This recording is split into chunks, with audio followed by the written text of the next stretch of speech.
Welcome to Positively Skeptical. We try to mix some humor with honesty and without negativity. We go down the rabbit hole so you don't have to in a world of pseudoscience and misinformation. Now more than ever, the truth matters. Let's get into it.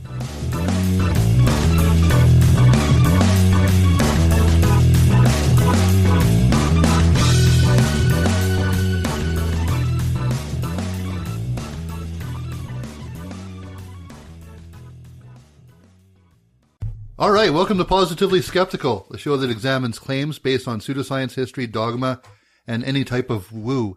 We look at things in direct but fair ways. We try to not get negative or dismissive, regardless of how preposterous the topic. Today is December 12th, 2017. We're your hosts, Cory. Hello. And I'm Destin. This is episode 1, Truth and Skepticism. This morning we are being joined by Dr. Gleb Tsipursky, co-founder of Intentional Insight, and founder of the Pro-Truth Pledge. Morning, Gleb. It's good to see you again. Hey, good to see you, Cory and Destin. Always nice to chat with you too. Yeah. So you have a new book coming out, or a new book that just came out. Yeah. The Truth Seeker's Handbook, a science-based guide. It expands upon the principles of the Pro-Truth Pledge and focuses on how do we actually figure out what's true? How do we avoid thinking errors, what psychologists and other behavioral scientists call cognitive biases? And then how do we convince other people to believe the facts as opposed to lies and comfortable lies and orient toward inconvenient truths? So how do we do that in all areas of life, including politics, including personal life, relationships, business, and everything else? Awesome. And can you expand on the Pro-Truth Pledge a little bit? Cory and I have both taken it, and this morning, obviously, our show, Positively Skeptical, took it this morning. Excellent. So the Pro-Truth Pledge is an effort to fight fake news and post-truth politics, which have been, unfortunately, much more powerful in recent couple of years than they were before.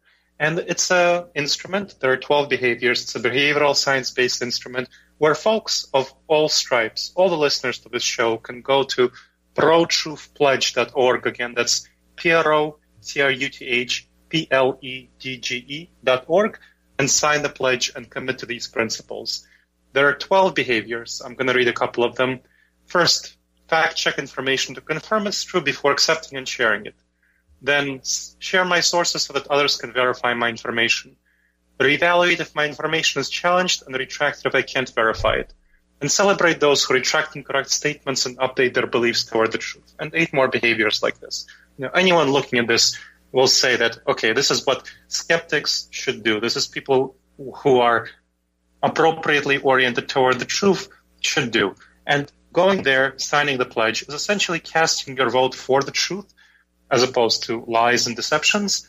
And it helps put pressure on public officials to sign the pledge, which is another important aspect of what we want to do, and then to coordinate together all the people who care about facts above ideology, get them together in a single, united, powerful force, what we call the pro-truth movement, and get them to actually make a positive, powerful impact on our public discourse.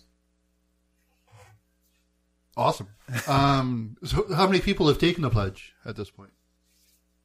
I'm on the website, and it's 3,998. So your listeners can make it go up to 4,000. Not bad. There have been overall 330 public figures, and then in addition, 70 government officials and over 40 organizations. So about just shy of 9% public figures. And sorry, how many politicians did you say? 70? 70. Mm-hmm. That's a good number to start. Yeah. Definitely not bad. How do you fund the Pro-Truth Pledge and the organizations? Well, unfortunately, we don't have wealthy, powerful backers like George Soros or the Koch brothers. So it's all based on small donations from people who choose to support this project. We want it to be independent. We don't want, have really large, powerful, wealthy, politically informed backers. It's a nonpartisan project. So we want to have as many small donors as possible to have a really big grassroots base that enables the funding of this project. And the funding goes to things like maintaining the website, promoting the Pro-Truth Pledge, doing various forms of marketing, and so on. And eventually we want to hire staff. One of our biggest needs is figuring out how to coordinate all the awesome people who signed the Pro-Truth Pledge. And that's taking a lot of resources. So figuring out how to do that, that's staff. That's what staff are needed for. Right. So that's so anyone who wishes to go to Pro-Truth Pledge can make a donation. There's a support form. One of the ways of supporting it is making a donation. Another way of supporting it is volunteering, and you can also buy nice, great Pro-Truth Pledge merchandise and show your pride of being part of the Pro-Truth movement. Well, merch is always a good way to go. Yeah, that's right. Absolutely. Now, you're talking about the logistics and everything. How many countries are being represented at this point? So for people who are on the website at protruthpledge.org, you can go to the button that says Pledge Takers, and you can see all the countries that are being represented around the globe. So we see that there are, people in the large majority of countries. Not the large majority. Let me see. I'm scrolling down myself to see. So most of the people are in North America. I think about 85% or so of people are in North America. But there are a number of people in countries around the world, in Latin America, some in Africa, a bunch in Europe, and a number of people in Australia, New Zealand, and so on. Relatively few in Eastern Asian countries. So we need to work on getting those countries more involved in this project. One question I meant to ask last time when we talked, which is about 6 months ago, I think. I actually have no idea. Yeah. Your interest in the truth, does that come from your expertise in European history and European politics? So it comes partially from that. So my background is in combining history with behavioral science. And I focused my early research on the Soviet Union and how it manipulated the minds of its citizens, how it got people to behave in the way that it wanted them to behave. And it did so through influencing their minds, getting them to believe certain things in ways that weren't nearly as authoritarian as we tend to think they were. In many ways, it bought them off. It gave them things that they thought were fun and useful, and propagandized them, brainwashed them to believe in lies and support the Soviet government. And that is highly, highly concerning.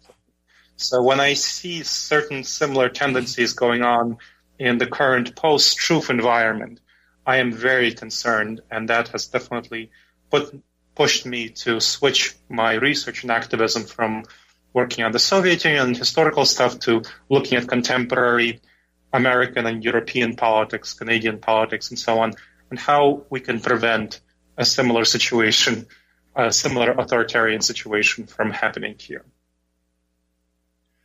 So do you find most of your compatriots, would you find most of them are left-leaning intellectuals, or all walks of life, or do you have any demographics? I would say that more people tend to come from the left for clear reasons. First of all, there are, objectively speaking, more lies on the right. So if we look at, let's say, sharing of fake news, there's a study of the sharing of fake news in the 3 months before the 2016 election on Facebook. And they quoted around 150 fake news stories, and they looked at those fake news stories, how often they were shared. There were 38 million shares. 30 million of those were pro-Trump and 8 million pro-Hillary. So we can see that there's a clear difference between the number of shares of fake news by people on the right and people on the left. Objective information, not something to argue with. Yeah. So more of that information is more people who care about the truth are people on the left.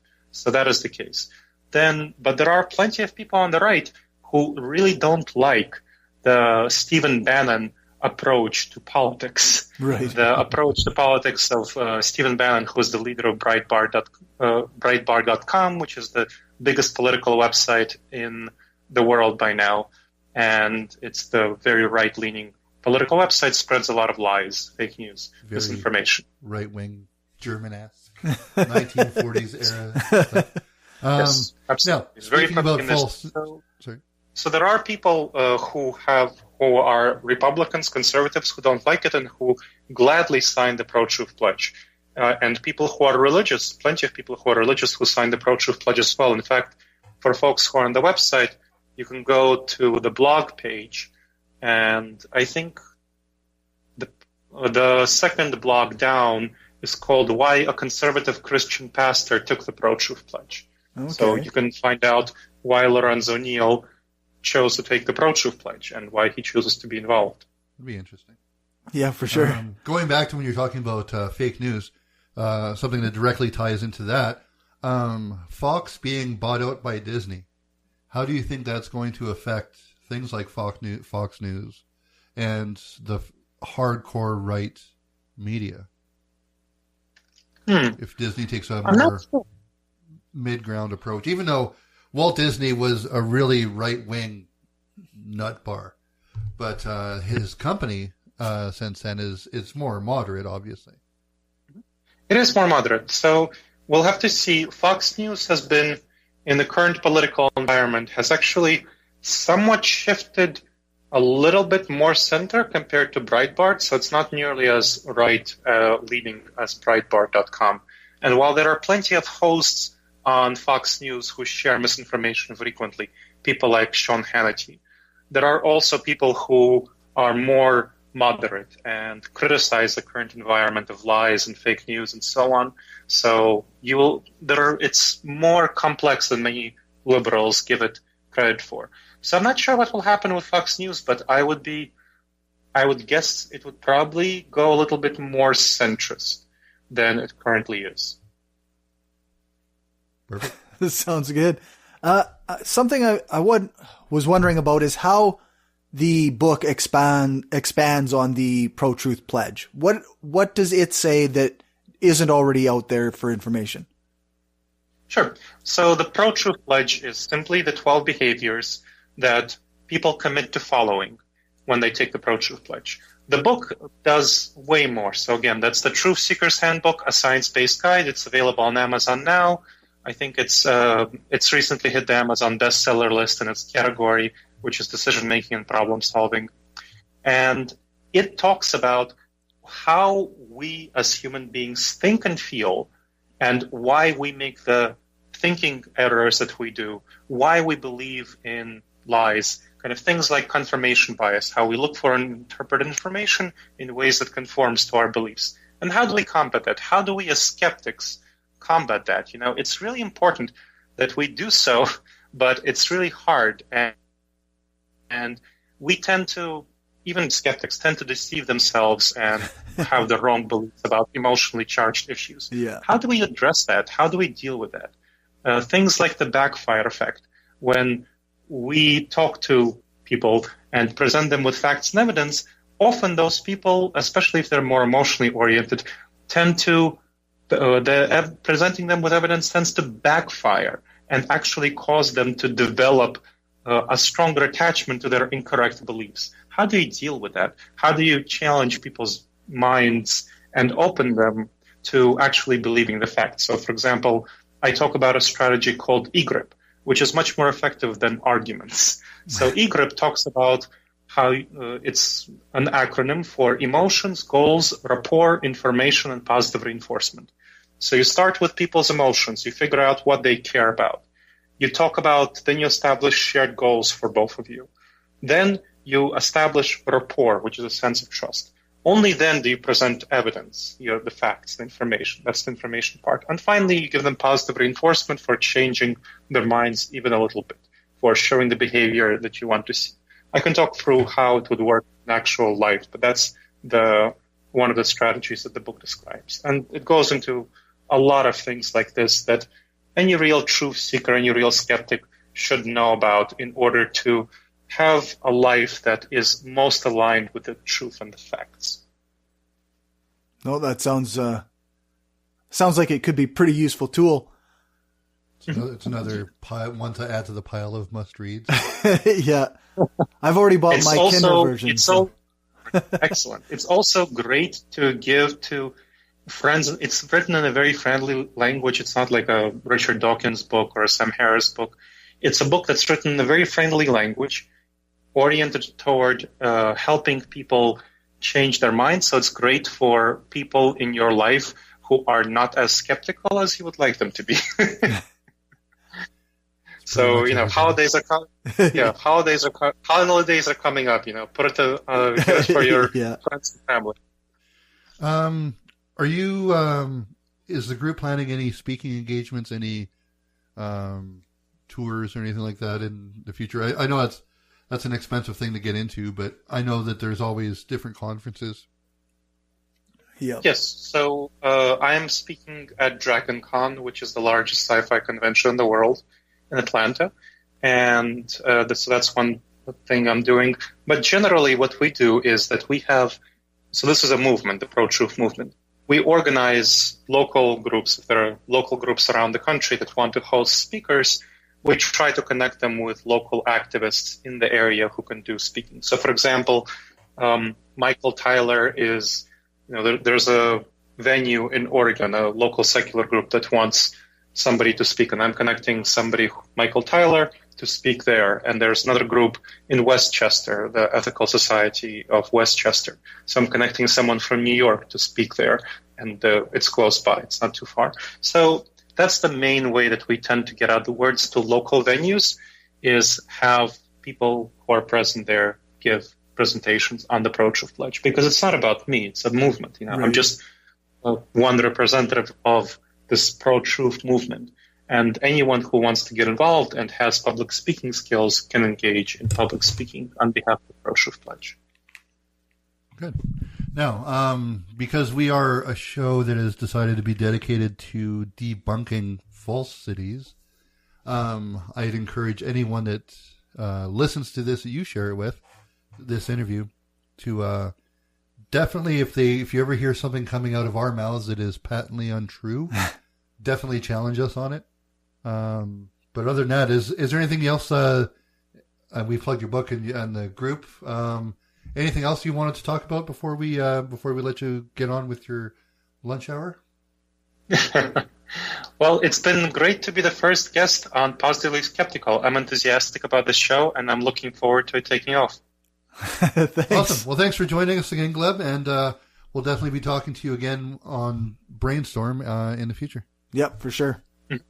Absolutely. Look forward to it. Thanks. Have a good one. Take care. You too. Bye-bye. Yeah, I guess before I'm going to just hit the pause button here for a minute. But before I do that, I want to say if we get an email, the first person who emails us, I will buy them a copy of the Truth Seeker's Handbook. Cool. So, going to email us right now. Yeah. Not me, though, right? No, of course not you. All right, so now we're going to talk about skepticism with activist and watery beer lover, Cory. Yeah. Yeah, well, watery beer is the way to go. Apparently. So what is skepticism? How does it work? Well, when you told me that you were going to ask me this question, I had a few answers come to mind, and the first couple that popped in were what it isn't. It isn't an identity that you can get by subscribing to a magazine or by purchasing a card carrying a card. Like a membership. You can't get a skeptic card and be a skeptic. I know that there are people trying to sell those, and that's not how this works. That was my new business plan. Being a skeptic or skepticism is a method, right? It's a method of examining the way we think and the way those around us think, and a way of examining and trying to use evidence to determine the facts about each individual claim. Perfect. That's the exact definition I was hoping you were going to go with. So a lot of the things we talk about on Brainstorm, or that we argue about constantly, aren't about skepticism. When it comes to the skeptical side of stuff, we're all on the same page because there's truth and there's not truth. Yeah. Most of the times when you get into discussions with people and you get into arguments, it's not about objective things. It's more about the subjective. Right. It's about sociological issues. It's about the ethics of things often. And some of us have a problem even with the term ethics. But that's neither here nor there. So this is where this show comes from. This is, it's almost devolving Brainstorm to the base, like the grassroots part of the whole idea of skepticism without including any of the emotionally charged stuff we normally get into on the show, on the other show. Yeah, that makes sense. So this show should be a little cleaner. Yeah. A little less sweary. Although we still have you and me, so it's going to be tough. there's still going to be swears. So again, this is an introductory episode, just to let you guys know what we're getting into. A lot of times when we're on Brainstorm and we're talking about a subject, we're like, well, that's just stupid. Next. Right? Yeah. So we don't get into examining a lot of the things that are just so dumb that it's hard to actually. Yeah. When actually about. We probably should spend more time on these things because there are people who believe this stuff. Like I know on the most recent episode of Brainstorm, you guys talked about astral sex. Yeah. And I mean, obviously that's something that I just think is nonsense. Sure. Right. But there's a person who believes they're having that. And the important thing to understand is that affects them in a variety of ways. And we need to be able to examine that as though it were real for a moment and then learn why it's not real. So that maybe we can explain to that person why it's not real. Yeah. And it's really tricky though when it's just such obvious nonsense. It is. It is very tough. Yeah. It's like talking about grade 2 stuff. And you're just like, no, I don't have time to bother with this crap. So we're going to bother with all the crap. So, yep. Our next episode, we're actually going to delve into, homeopathy. Nice. And that's going to suck. But anyway, so anything else you want to add to what you think the basis of this show should be? And anybody listening, if anybody ever listens, feel free to hit us up on the Brainstorm page with any ideas for the show. We might expand this if it gets a following to its own website and stuff. We'll see what happens. But Yep. I think the important thing is to just, I guess we have to keep an open mind, listen to people, understand their perspectives, and then try to debunk things in that vein, like without being dismissive or rude necessarily. And I know obviously you and I have trouble with that, but this is kind of what I think we're trying to achieve here. Yeah, and I'm pretty excited to see where it goes. This show is going to be a lot shorter than the Brainstorm podcast, or Skeptic Studio. We're going to try to keep the episodes down to about a half hour, 40 minutes. Just because we're not covering as much information per show, we're going to cover one main topic. Yeah. And we're probably going to record 2 episodes at a time. That way we can get a stockpile. Yeah. So if we have other stuff coming up with the other show, or Cory thinks he's busy because he has a full-time, part-time job. Yeah, that's right. But, yeah, I guess we'll wrap the first episode there. Unless you have anything else you need to add. No, I guess, for an email address for people to contact us, we can still use the Brainstorm email, mail@brainstormblog.net.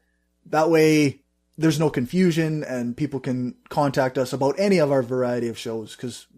Yeah, and you can hit us up on any of the pages, because now, Cory, this is the 4th show he's involved in. Yeah.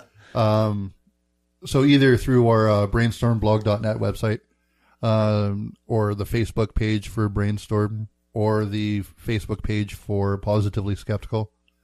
Yeah. I have set up a Patreon account for it. Obviously, it's just Positively Skeptical. Yeah, patreon.com/Positively Skeptical. We will have some intro music, hopefully by the time we publish this. So I'm just going to send a thank you to Dave Roman for recording the audio, and to Angela, our co-host on Brainstorm, for doing the voiceover, because she has the best voice that we know. Yeah. And she agreed to do it for free as long as I either gave her chocolate or mentioned her on the show. So we'll give her chocolate too.